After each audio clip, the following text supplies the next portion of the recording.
자, 우리 지난번에 우리 사도행전 2장까지 했어요.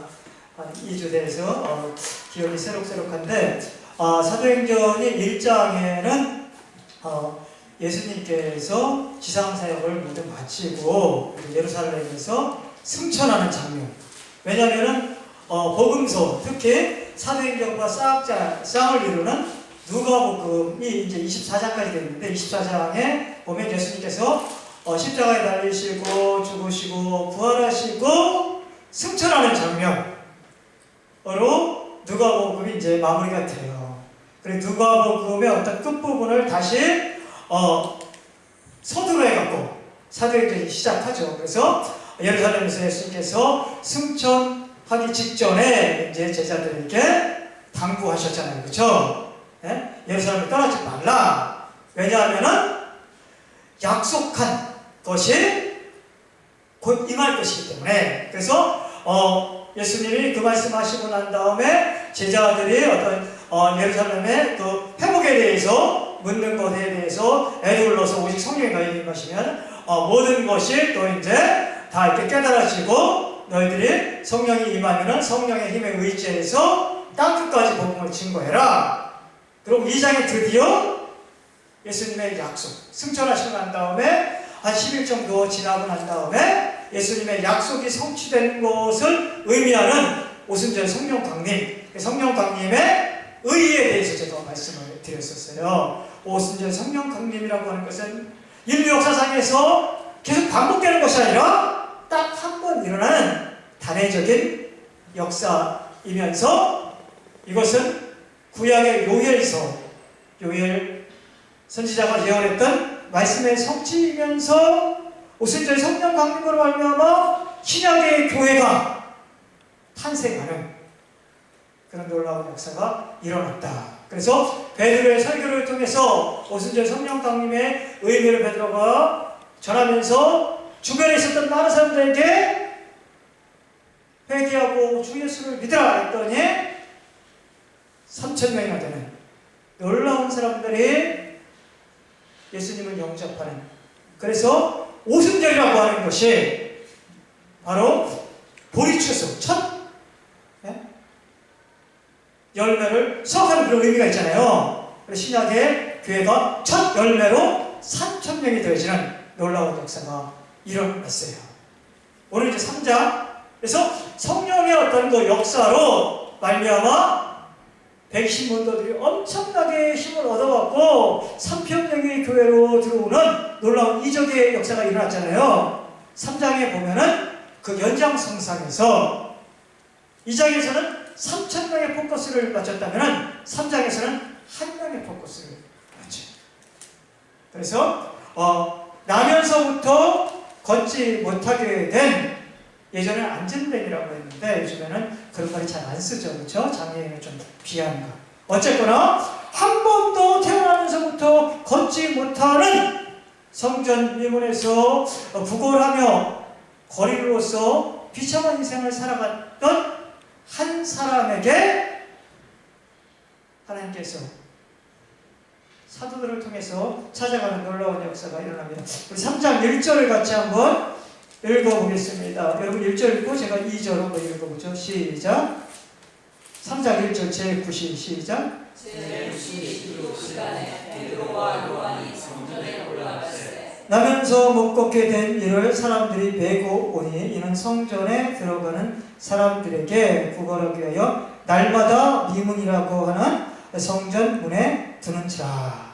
예루살렘 성전에는 들어가는 문들이 많이 있었어요. 4개 정도의 문이 있었는데 그 중에 한 문이 이 미문이라고 되어 있습니다. 미문이라고 하면 아름다운 문이에요. 여기가 왜 아름다움 있지 않습니다. 왜 아름다운 문이냐면은 여기는 황동, 동이죠, 동. 그 황동으로 굉장히 금처럼 휘황찬란하게 이 문을 장식을 했어요. 그래서 이 문을 통해서 성전에 들어가면은 굉장히 뭔가 좀 출입구부터 나를 환영하는 것 같은 그런 어떤 휘황찬란한 그런 동으로 만든 문이었는데 그 문 앞에 나면서부터 걷지 못하는 거린이 있다. 이건 굉장히 좀 어떻게 보면 서로 대조시키는 것 같잖아요. 그렇죠? 화려함과 비참함. 예? 예.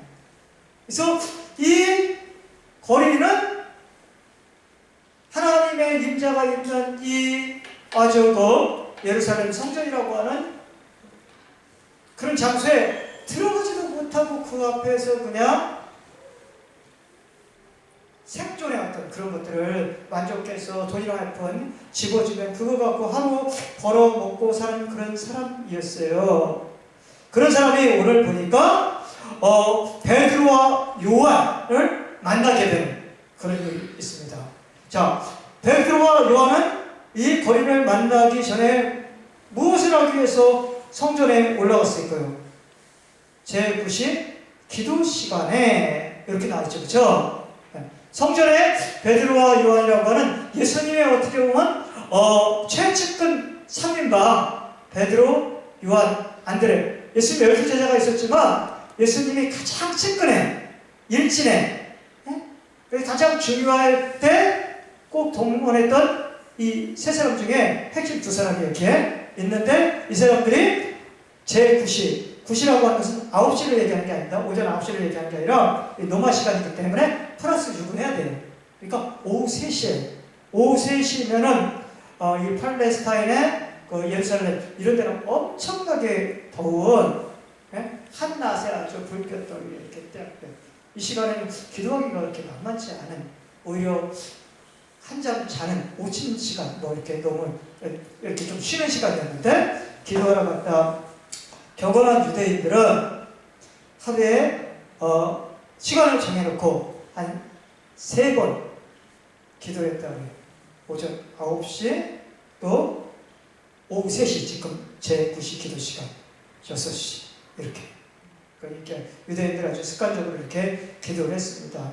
아마 이런 전통을 따라갔던 것 같아요. 이렇게 기도하러 갔는데 그때 이제 위문에 있는 거린을 만나게 됩니다. 그래서 우리가 여기서 이제 이 초대교회 그 성도들의 기도에 대해서 한 2가지, 3가지 정도 우리가 교훈적으로 배울 수 있는 게 있어요. 첫 번째는 뭐냐? 기도를 할 때 시간을 정해놓고 기도하는 것이 중요하다. 그래요? 네.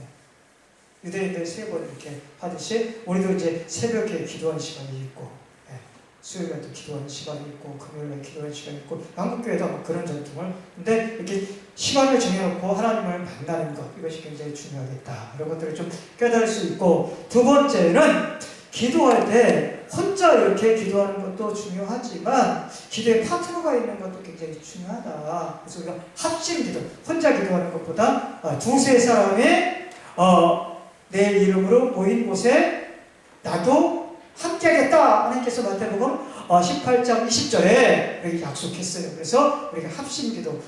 베드로와 요한도 어떻게 보면 기도의 동지들이에요. 기도의 동지들. 이들이 어떻게 보면은 예수님의 오른팔과 왼팔이라고 볼 수 있거든요. 베드로는 우리가 잘 알다시피 보통 수제자라고 하잖아요. 그렇죠? 그럼 요한은 어떤 사람이에요? 빌로브드 디사이플. 그 사랑받는 제자. 애제자.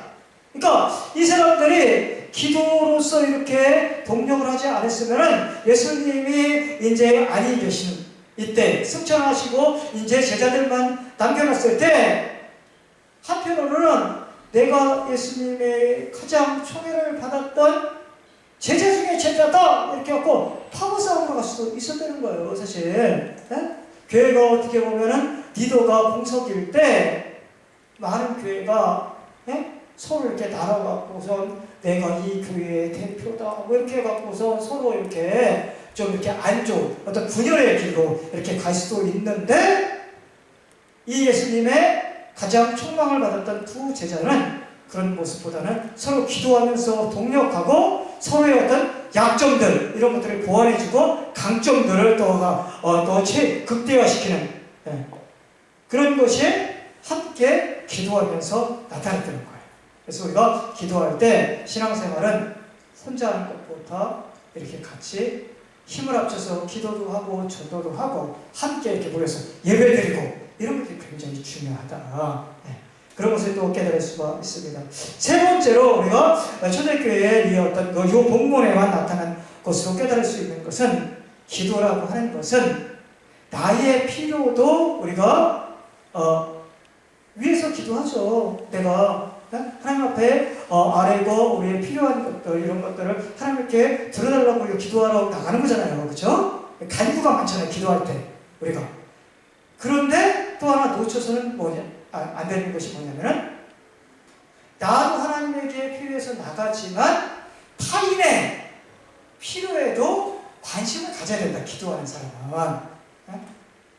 그러니까 이 사람들이 지금 자신들의 어떤 필요, 앞으로 열심히 전도를 해야 되는데 인력을 이렇게 하다 보면 그게 힘들잖아요. 그러니까 하나님 앞에 아마 그 도심의 간구를 위해서 나갔을 텐데 그때 거인을 발견하고 이 사람의 필요를 채우고 주고 싶었던 거예요. 그때 기적이 일어난다. 그래서 3절에 보면 그 거인이 베드로와 요한이 성전에 가려함을 보고 구걸하거늘 4절이 중요합니다.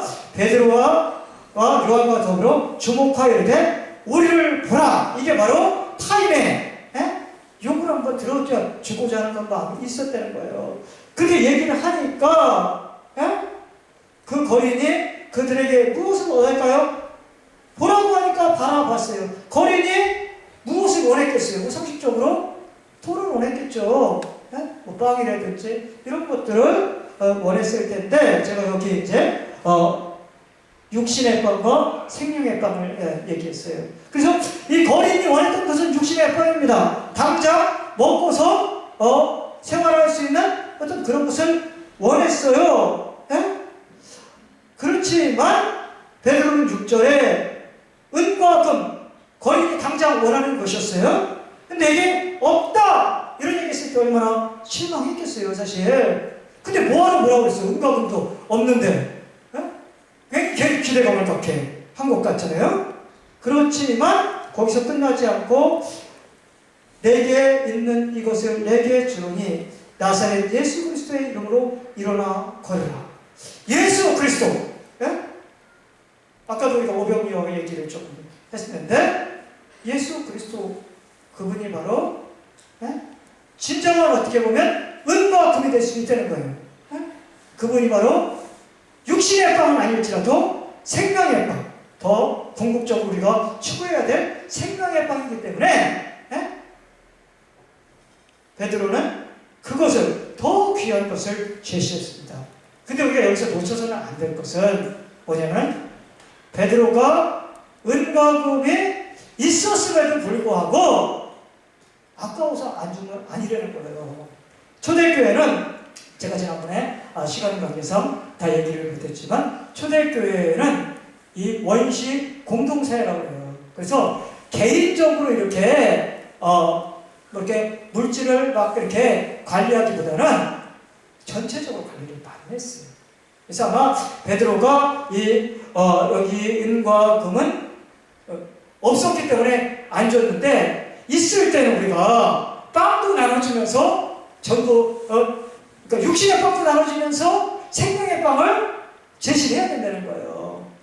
제가 그 남아공에 그 유학생활을 할 때 좀 안타까운 게 뭐였었냐면은 남아공이라고 하는 곳이 잘 사는 사람은 무지 잘 삽니다. 빈부격차가 진짜 우리나라의 빈부격차하고는 상대가 안 돼요.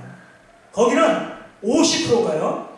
인구가 우리나라하고 비슷해요. 한 4,500만 정도 되는데 50%가 빈곤선 이하에서 허덕입니다. 빈곤선이라고 하는 것은 우리로 따지면은 최저 생계비를 받는 사람이에요. 우리나라 그 최저 생계비가 예를 들어서 저희 가정 같은 경우가 한 200만 원 정도 돼요. 200만 원. 7인 가족이. 그게 이제 중위소득의 30%거든요. 중위소득이 한 600만 원을 받는다는 거예요. 7인에. 거기 한 30% 정도가 200만 원 정도를 못 벌면 정부에서 지원을 해주게 됐어요. 근데 남아공에 그 당시에 지금은 뭐 달라졌겠지만 제가 유학생활했던 한 2005년 정도 최저 생계비 빈곤선을 얼마 정도 잡았냐면은 한 1,000만 원을 잡습니다. 1,000만 원. 란드라고 하는 것은 원화 단위로 똑같이 그 나라는 란드라는 단어가 있어요. 미국은 달러가 있듯이. 그러니까 1000란드는 어느 정도 되냐면은 지금하고 조금 비교가 되지만 그 당시 돈으로 한국도 10만 원이에요. 10만 원. 10만 원이 최저 생계비 정도 되는데 한 가정에. 예? 그런데 10만 원을 못 버는 가정이 인구의 절반이라는 거예요. 절반. 예? 그럼에도 불구하고 그 나라의 기독교 인구가 국가 통계상 몇 프로 정도 되느냐? 83%입니다. 83%. 100명 중에 83명이 나는 크리스찬이라고 얘기를 해요. 그럼에도 불구하고 50%가 10만 원도 못 벌어갖고 허덕이고 있는 곳이 남아공이거든요. 그럼 남아공이 정말로 가난한 동네냐? 그렇지 않아요. 그 당시 2005년도에 전 세계에서 100만 장자도 아니고 수억만 장자가 가장 많은 곳이 어디냐? 1위가 남아공이었어요. 왜냐? 남아공에 전 세계에서 금이 가장 많이 나오는 곳이 남아공입니다. 요한네스버그는 금이 얼마나 많이 나오는지 몰라요. 세계에서 다이아몬드 생산이 최고 1위가 제가 유학생활했던 페트로였어요. 그러니까 다이아몬드와 금이 전 세계에서 가장 많이 나와갖고 웬만한 부자는 부자도 안 해요. 수천만 채의 아파트를 가지고 있는 사람이 너무나 많은 곳이 남아공이었고 인구의 20%도 아니고 80% 이상이 나는 크리스찬인다 라고 하는 나라가 국민의 절반이 돈 10만 원도 못 벌어갖고 그 당시 저희들이 팁을 줄 때 일란드, 이란드만 줘도 벌떼같이 먹었어요. 일란드, 이란드는 500원 나한테 500원도. 그 정도의 국민들이 살고 있다라고 하는 것은 문제가 많잖아요. 크리스찬이 그만큼 육신의 빵을 안 나눠준다는 거예요. 그러니까 마찬가지예요. 우리가 은과 금은 내게 없거니와 이거만을 너무 강조하고 있는데도 없다고 하면서 안 나눠주고 복음만 제시하는 이런 복음은 진정한 복음일 수가 없다는 거예요. 그냥 덥게 하나 배부르게 하나 내가 할 수 있으면 조금 해주면 되는데 그러니까 그런 것들을 우리가 그래서 이 말씀을 악용하면 안 돼. 은과 금은 내게 없거니와 내게 있는 것은 내게 주노니 나사렛 예수의 이름으로 일어나 걸어라. 안 떨어져요. 그러면 절대로 먹고 힘을 얻어갖고 복음을 제시하는 게 중요하다. 그래서 그때 이제 경제 복음 뭐 이런 얘기를 좀 하는데 와닿기는 하더라고요. 우리가 어쨌거나 육신의 햇밤도 우리가 너무 소외할 필요는 없지만 그것으로 다 끝나서는 곤란하다. 우리가 궁극적으로 복음을 제시하는 쪽으로 가야 된다. 그것이 여기서 우리가 좀 살펴봐야 될 것입니다. 그래서 베드로는 그렇게 얘기하고 일어나 걸어라 했더니 이 사람의 오른손을 잡고 발과 발목에 힘을 넣고 이 사람이 뛰어서 일어나는 놀라운 치유의 역사가 일어났습니다. 사도행전은요, 여기 지금 이 사건부터 28장까지 치유의 보고입니다. 한 사람이 일어났을 뿐만 아니라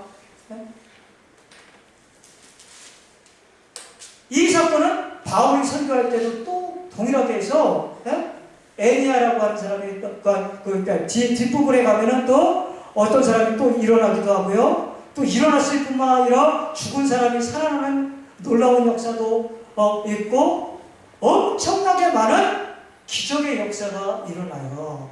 그래서 많은 사람들이 사도행전을 읽으면서 이런 생각들을 갖습니다. 초대교회의 사도행전의 놀라운 이 이적의 역사는 오늘날 한국교회에도 반복된다. 이런 생각을 참 많이 갖고 이적이라는 것에 굉장히 주목을 많이 해요. 그런데 이적이라고 하는 것은 우리가 조심스럽게 접근할 필요가 있어요.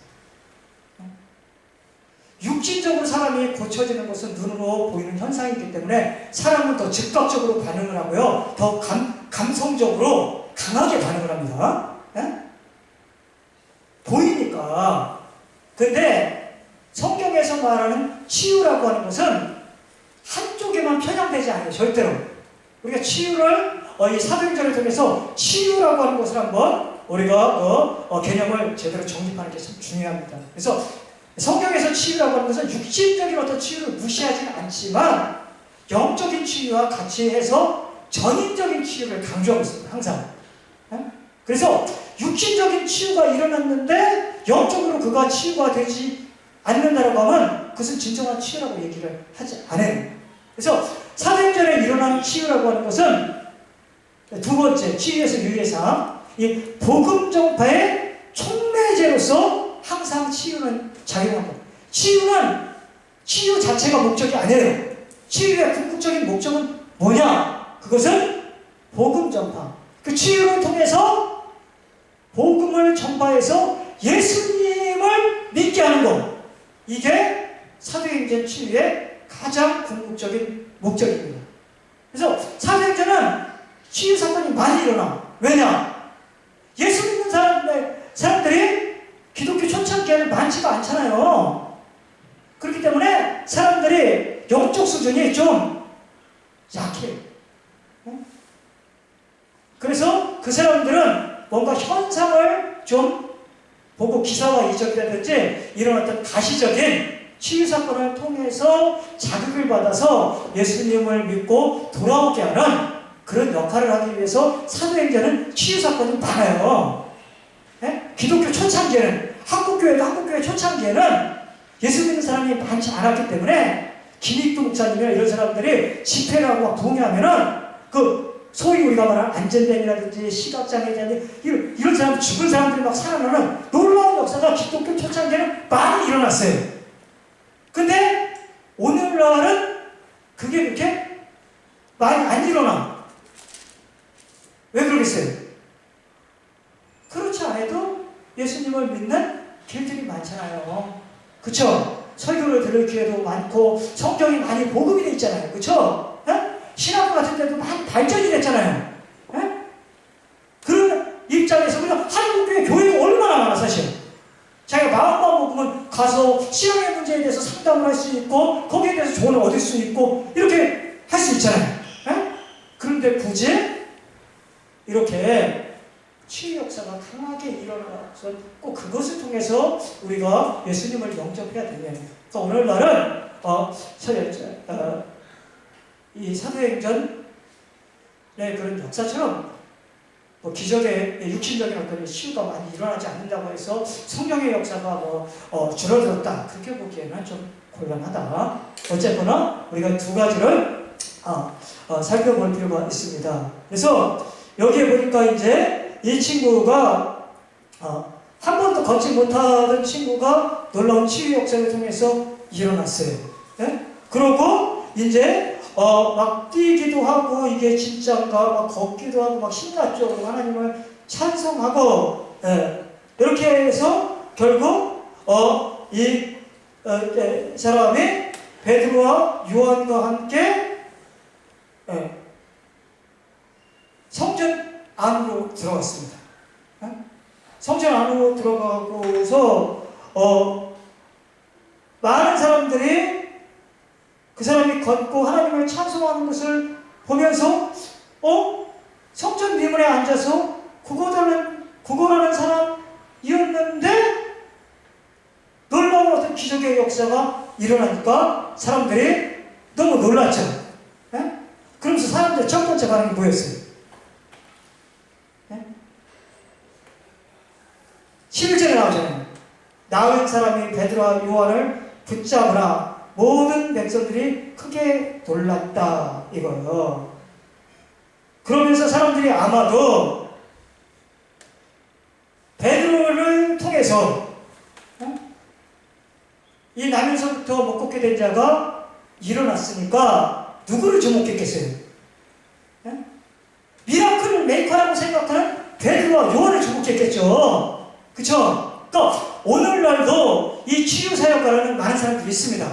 예? 제가 이름을 안 대도 과거에도 아주 놀라운 어떤 치유의 은사를 가지신 분들이 있었고, 오늘날도 치유사역가라는 많은 사람들이 있어요. 그래서 누가 용한 어떤 치유사역자다 라고 하면 지금도 집회할 때 군처럼 몰려요. 예?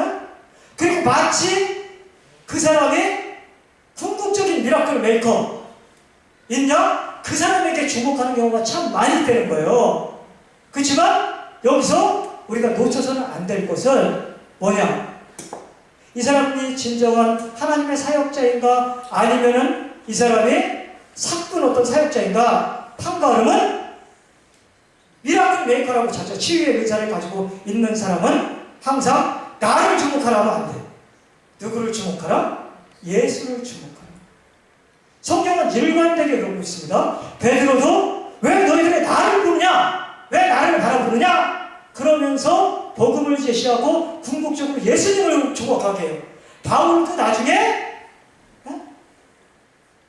전도 여행을 떠났을 때 똑같은 일이 일어났을 때 사람들이 바울과 바나바를 주목했어요.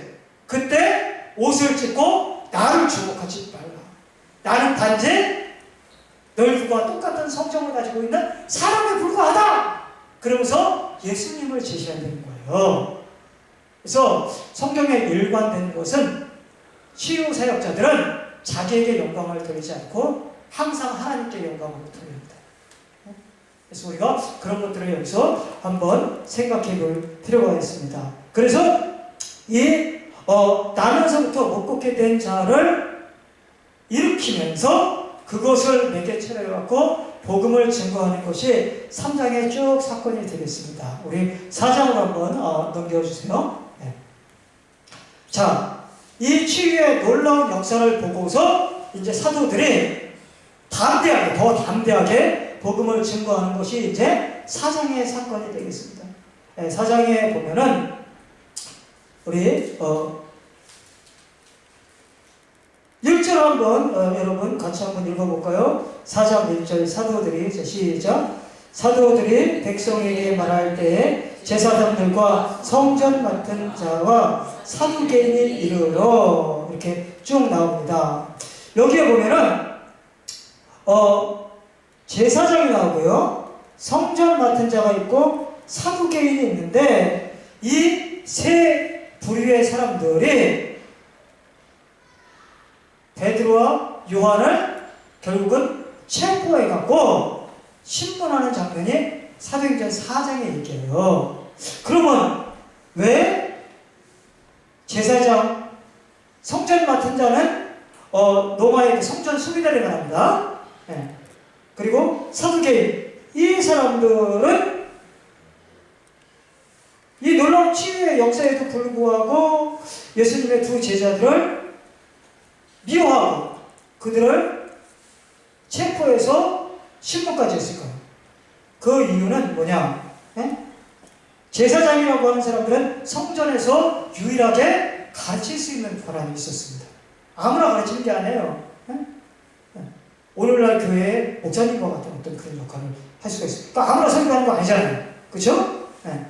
마찬가지로 성전 수비대라고 하는 것은, 성전은 이 절기 같은데, 뭐 6월절 같은 데는 몇십만 명씩 모이기도 하거든요. 그래서 또 소요가 일어날 수도 있었어요. 그래서 성전의 어떤 치안 관리, 질서 유지 이런 것들을 했던 사람이었고요. 그리고 사두개인은 종교 귀족의 이 사람들은 굉장히 어떤 종교적인 귀족이었는데, 이 사람들은 예수님의 죽은 자의 부활 같은 거 이런 걸 믿지 않았습니다. 근데 제자들이 2절에 보면 죽은 자의 부활을, 예수님이 부활하셨다 이런 거 말하니까 자기가 교리하고 안 맞는 거예요. 그래서 사두개인은 그런 것들 때문에 싫어했고, 가르칠 권한도 없는 사람들이 제사장의 권한을 침해하는 것 같으니까 제사장들이 그들을 미워했고, 소요가 일어날지도 모르니까 성전 수비대들도 그들을 싫어해갖고 결국은 그들을 가뒀다. 그런데 말씀을 들은 일반 백성 중에는 5,000명이, 남자애가 5,000명, 그러니까 남녀 뭐 어린아이들까지 한번 뭐 수만 명이 될 수 있습니다. 많은 사람들이 예수를 믿는 놀라운 역사가 일어나게 되었습니다. 네. 그래서 이들이 체포해갖고 이제 5절부터 신문하는 장면이 쭉 나와요. 그래서 우리가 여기서 주목할 것은 어떻게 보면 이 사람들은 굉장한 권한을 갖고 있었어요. 그래서 이 사람들의 비위를 거슬리면은 제사장이나 노아의 그 성전 수비대라든지 선교인 이런 사람들은 굉장히 어떻게 보면 그 당시에 종교적인 파워, 정치적인 파워 이런 것이 엄청나게 강한 서슬이 시퍼런 사람들이기 때문에 감옥에 가둘 수도 있고 이들을 재판해 갖고선 사형을 시킬 수도 있는 그들에게 미움을 받아서는 굉장히 곤란했는데 그럼에도 불구하고 이들이 계속 복음을 증거하고 너희들이 이런 어떤 복음 전파 일을 하면 가만히 안 두겠다라고 했음에도 불구하고 너희들의 말, 사람의 말을 듣는 것보다 하나님의 말을 우리는 듣고 그대로 계속 이 일을 감행해 나가겠다 이렇게 담대하게 복음을 증거하는 것이 사장에 나와요. 그러면 복음서에서는 베드로가 우리가 잘 알다시피 예수님이 잡히셨을 때 여종에게 여종의 말을 듣고서 예수님을 부인하고 저주하고 막 이랬잖아요. 그랬던 베드로가 어떻게 이렇게 달라졌느냐? 그 비결은 8절에 나오죠. 성령이 충만하여. 그러니까 성령 충만이 베드로를 바꾸어내는 거예요. 그러니까 우리가 복음을 증거할 때, 아니 신앙생활 할 때 가장 어떤 중요한 것 중에 하나가 뭐냐? 성령의 충만함을 덧입어야 된다. 그런 것이 굉장히 중요하다는 거죠. 그래서 성령의 어떤 충만함을 우리가 받았을 때 여러 가지 유익이 있겠지만 이 본문상의 첫 번째는 담대함이 생긴다. 이렇게 영적인 어떤 배짱, 용기 이런 것들이 생겨서 복음을 아주 땅끝까지 증거하는. 그러니까 사도 바울이 복음을 그렇게 땅끝까지 증거하고 이러면 어떤 그 원동력은 뭐냐? 성령의 충만함을 덧입었기 때문에 그렇다. 이렇게 볼 수가 있겠습니다. 또 하나 보면은 성령 충만함의 그 유익이라고 하는 것은 굉장히 우리들을 그 좀 유식하게 해주는 그런 게 있습니다. 13절 같은 데 보면은 거기 보면 그들이 베드로와 요한이 담대하게 말하는 것을 보고 그들이 본래 학문 없는 범인으로 알았다가 이상히 여긴다. 베드로와 요한이 굉장히 공부를 많이 한 사람이 아닙니다. 그리고 성경의 전문가들이 아니에요. 성경의 전문가가 누가 성경의 전문가가 있어요? 제사장이 성경의 더 전문가겠죠. 그렇죠? 어떻게 보면 평신도와 같은 그런 사람이었음에도 불구하고 성령이 충만하자 오히려 구약 이런 것들을 굉장히 능숙하게 신약과 연결해갖고 증거하는 이런 것들을 보면서 우리가 이 성경은 성령의 감동으로 된 책이라고 하잖아요. 공부만 해갖고 머리가 좋다고 해서 성경을 잘하는 건 아니에요. 성경을 열심히 읽고 성경을 연구할 때 거기에다가 플러스 알파로 성령이 우리들에게 충만하고 성령의 감동이 있을 때 진정으로 우리가 하나님의 말씀 이런 것들을 잘 이해하고 또 잘 전할 수 있는 거죠. 그것이 굉장히 중요하겠다. 시간 관계상 4장은 여기까지만 하겠고요. 4장 말미만 잠깐 봐야지 5장을 연결할 수가 있겠어요. 그래서 4장 말미에 보면은 거기에 한 인물이 나타나요. 4장 말미에 보니까 36절에 구브로에서 난 네이족 사람이 있는데 이게 본명은 요셉이에요. 그런데 이 사람은 본명보다 별명인 바나바라는 이름으로 더 많이 알려지는. 바나바 유명하잖아요. 그렇죠? 이 사람은 본명이 요셉이에요. 근데 바나바로 초대교회 그리고 우리들에게도 바나바로 더 잘 알려져 있어요. 바나바라고 하는 말은 번역하면 위로의 아들이다. 바라고 하는 말이 아들이라는 뜻이에요. 바요나 시모나 베드로를 그렇게 부르잖아요. 그렇죠? 요나의 아들이라는 뜻 바라는 말이에요. 바예수라는 말이 나와요. 나중에 보면은 예수의 아들이라는 뜻이에요. 바라고 하는 말이 여기가 아들. 그리고 나바라고 하는 것은 위로라는 뜻이에요. 위로의 권위자라고 옛날에 얘기인데, 이것은 권위 이렇게 상대를 막 위협하고 이런 어떤 그 카리스마 이런 얘기가 아니라 권면과 위로라는 뜻이거든요. 그러니까 이 사람은 권면을 잘해줘. 격려 같은 거 낙담하고 소외당하고 힘들어하는 이 사람에게 권면과 위로를 너무나 잘해주는 사람이에요. 그래서 이 사람은 요셉이라는 자신의 본명이 있지만 이 사람만 만나면 사람들이 일어나고 용기를 얻기 때문에 바나바라고 아예 이름을 붙여줬어요. 그 사람이 여기에 나오는데 아니나 다를까 교회가 어려우니까 이 사람이 뭘 했어요? 밭이 있었는데 그것을 팔아서 사도들의 발 앞에 두었다. 이렇게 얘기했다. 여기 우리말로 이제 밭이라고 했는데 원문에 보면 아그로스라고 했고 제법 좀 땅이 큰 그 밭을 얘기합니다. 그러니까 자기의 어떤 재산 중에 상당 부분을 사도들에게 교회에 구제헌금을 한 거예요. 그 당시에 교회가 좀 어렵고 선교도 하고 그래야 되니까 그렇게 했어요. 자, 그런 아름다운 얘기가 나오면서 4장 끝에 여운을 부어줘. 5장에 대한 여운을 남깁니다. 사도행전은 이런 기법을 많이 쓰고 있어요. 그래서 이제 5장으로 한번 넘어가겠습니다. 우리 신앙강의상 5장까지만 좀 하겠습니다. 5장에 보면은 4장이 아름답게 결말로 나오는데 사도행전 5장은 사도행전에서 가장 어두운 장 중에 하나입니다. 거기에 보면 대적 아나니아와 삽비라 사건이 나옵니다. 5장 1절에 보니까요. 아나니아라고 하는 사람이 그의 아내 삽비라와 더불어 소유를 팔았다. 이런 말로 시작을 합니다. 4장 마지막에도 구브로 출신의 요셉 바나바가 자신의 소유를 팔았다. 5장 1절에도 팔았다. 뭔가 공통점이 보이죠? 왜 팔았겠어요? 성경은 이거에 대해서 자세하게 설명을 안 해요. 우리는 이 생각을 이루고 나가는 게 성경을 좀 해석해 나가는데 도움을 주는 거예요. 괜히 그렇게 4장 마지막에 그 얘기를 바나바 얘기를 뜬금없이 하는 게 아니에요. 5장하고 연결시켜 보고 싶은 거예요. 아마 이럴 것이 아닌가 저는 추측을 해봅니다. 바나바가 자신의 땅을 팔아서 구제헌금을 했더니 교회에 역시 바나바다.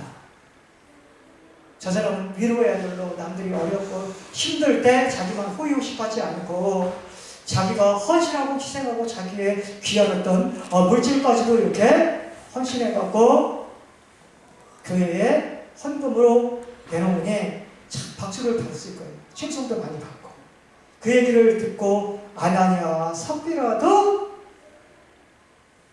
마음은 그렇지 않지만 그렇게 우리도 한번 팔아볼까? 왜냐하면 그것의 힌트가 뭐냐면은 그들이 순수한 마음으로 바나바처럼 했다라고 하면은 팔았다가 2절에 얼마를 감추지 않았을 거라는 거예요.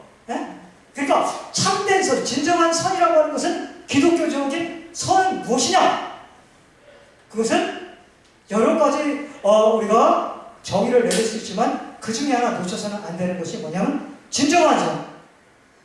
하나님을 보시기에 선이라고 하는 것은 동기가 순수해야 된다. 결과만 좋다고 그것을 선이라고 얘기는 안 되는 거예요.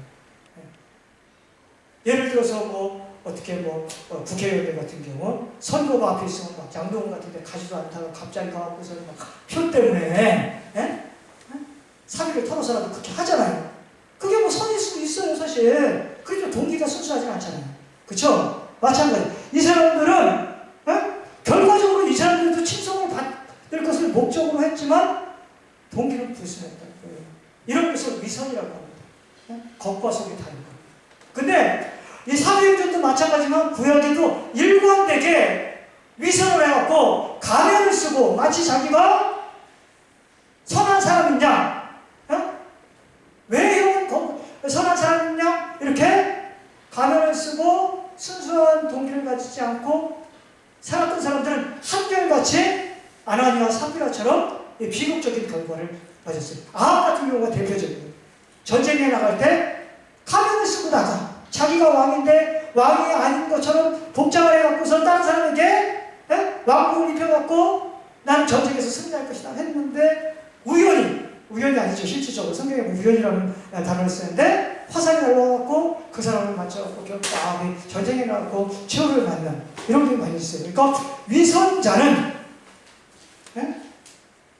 사람을 속일 수 있을 것 같지만 결국은 하나님을 속일 수는 없어서 그 최후는 아주 비참하게 끝난다. 이런 것이 여기서 우리가 또 얻을 수 있는 교훈입니다. 그래서 아나니아 삽비라 사건을 보면서 우리는 구약의 여호수아하고 연결시켜야 돼요. 거기 보면은 2절에 그 갑의 얼마를 감춘다는 동사를 여기서 쓰고 있는데 이 동사는 시작 성경에 딱 두세 번밖에 안 나와요. 사도행전에 딱 2번 나와요. 사도행전 2절하고 3절 여기에 딱 아스피조마이라고 하는 동사인데요. 그리고 구약에 딱 한 번 나와요. 그게 어디 나오냐면 여호수아서 6장에 아간이라고 하는 사람이 아이성이라고 하는 여리고 성을 함락했는데 아이성은 이름 자체가 아이라고 조그만 성이에요.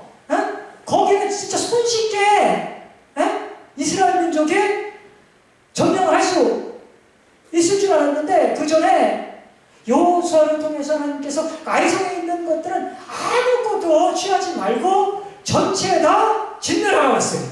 근데 아간이 가보니까 웬걸 이거 금은보화 것들 아주 좋은 게 휘황찬란한 게 많은 거예요. 그래서 아무도 안 보는데 내가 이거 하나 슬쩍 해갖고 감춘다고 뭐 큰 문제가 생기겠는가? 그랬다가 거기서 굉장히 큰 참패를 경험하죠. 그때 아간이 감췄다라고 하는 동사가 여기도까지 나온 거 신약에. 그러니까 무엇을 얘기하는 거예요? 이 사람은 아나니아와 삽비라는 얼마를 감춘다. 이것이 뭐냐면 구약에 아간이 했던 것을 신약에서 똑같이 하고 있다. 그래서 아나니아와 삽비라는 새로운 아간, 신아간으로 여기서 등장을 하는 거예요. 아간처럼 결과는 비참할 것이다. 그 얘기를 하고 있는 거지. 여기서 우리가 한 가지만 딱 짚고 오늘 마무리하겠습니다.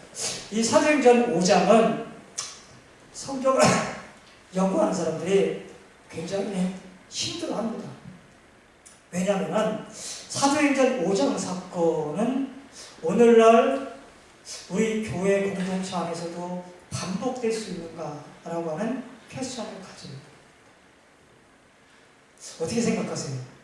많은 사람들이 여기서 의문을 갖습니다.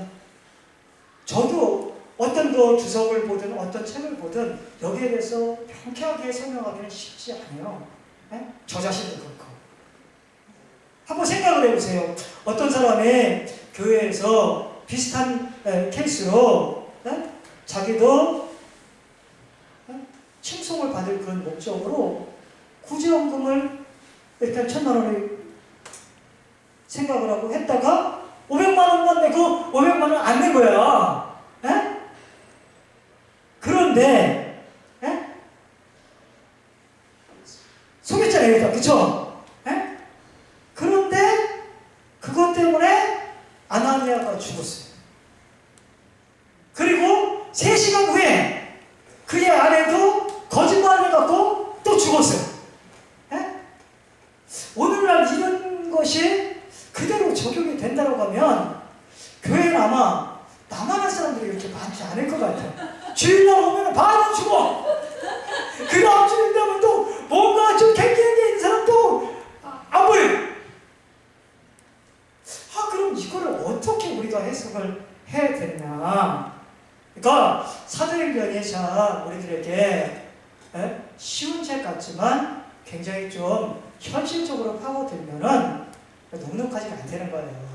아까 제가 기적의 얘기도 했지만 학신학교라든지 교회 공동체 안에서 사역자를 강의하면은 오늘 한국교회도 사람전의 기적 같은 것이 왜 못 일어나냐? 하나님이 왜 그 정도를 못하시냐? 하나님은 모든 것을 다 하실 수 있는 분 아니냐? 하지요. 사역자보다 더한 것도 할 수 있지요. 그렇지만 못하시는 것이 아니라 하나님이 안 하시는 것이 있다는 거예요. 안 하시는 것이. 안 해도 충분히 교회가 문제가 없으면은 안 하신다는 거예요. 마찬가지로 이 사건도 초대교회의 특수성을 우리가 배경으로 반드시 염두에 둬야 됩니다. 오늘날은 교회 공동체에서 이런 아나니아와 삽비라 같은 이런 일이 일어나기는 힘듭니다. 이것은 기독교 초창기에 어떻게 보면 특수성 속에서 일어났던 사건이라고 볼 수가 있어요. 왜 그랬냐면은 지금은 굉장히 시기적으로 중요한 거예요. 기독교가 이제 신약의 교회가 막 시작할 때 연약한 교회가 어떻게 보면 좋은 문화와 전통이 세워져서 그것을 통해서 교회가 막 뻗어져 나가고 땅끝까지 복음이 증거돼야 되는데 거기에 세상 말로 고춧가루 같이 아주 안 좋은 전통이 쑥 들어가고 물을 확 흐려버리고 오염을 시켜버리면 어떻게 되겠어요? 그러니까 기독교 초창기에 제대로 된 바로된 어떤 전통이 세워져서 복음이 땅끝까지 증거되게 하기 위해서 하나님께서 특수하게 초자연적으로 개입을 해서 일몰백기한 사건이에요. 이거는 아주 어떨 때는 정말로 중요한 어떤 그 풍전등화 같은 상황에 이순신 장군 같은 경우 그렇잖아요. 우리가 역사에 보면은 나라가 지금 막 위태위태하는데 군인들이 지금 정신 똑바로 차려갖고 그렇지 않아도 일당 백을 해도 모자랄 판인데 그때 정신 못 차리고 한 사람이 물을 흘리고 술을 먹고 내리고 그러면은 눈물을 머금고 그 사람을 처단을 하잖아요. 그리고 기강을 딱딱 세워갖고서 이 풍전등화 같은 나라를 세워나가는 어떤 그런 시절이 초대교회 시절입니다. 그러니까 교회가 이런 사람을 통해서 바나바와 같은 좋은 문화가 이렇게 막 뻗어져 나가는데 갑자기 고춧가루를 팍 뿌려갖고 교회를 흐리고 결국은 정말로 그러니까 중요한 복음 전파를 못하게 하면서 모든 사람이 막 위선과 이런 것만 들떠갖고 교회를 완전 주저앉은 것 같은 이 위태위태한 상황에 하나님께서 도저히 안 되겠다. 한번 세게 기강을 잡아서 하나님의 살아계심 그리고 하나님을 두려워하는 마음을 강하게 느끼게 하겠다. 그래갖고선 초자연적으로 개입한 거지 오늘날은 그렇지 않으니까 우리가 좀 안심할 수는 있지만 그래도 우리가 경계의 끈을 놓쳐서는 안 된다. 왜냐하면 결론이 이렇게 했더니 어떻게 됐다는 거예요. 가장 중요한 것은 뭐냐면은 11절 보세요. 그 남편 곁에 장사한다. 그랬더니 온 교회와 이 일을 듣는 사람이 다 크게 두려워했다. 이게 중요합니다. 그러면서 교회가 부흥합니다. 그러니까 교회의 부흥 중에 정말로 놓쳐서는 안 될 게 뭐냐면 하나님을 두려워하는 마음이 있습니다. 그리고 교회의 어떤 리더들에 대한 어떤 경외하고 존경하는 마음이 있어야 돼요. 이런 어떤 권위를 완전 무시해버리고 가는 것은 좋지 않다. 항상. 그래서 하나님을 두려워하는 우리가 되게 됩니다. 이런 것들을 한번 깨달아봅니다. 시간 관계상 여기까지 하고 다음 주에는 또 다음에 할 때 6장하고 7장 하겠습니다. 네, 감사합니다.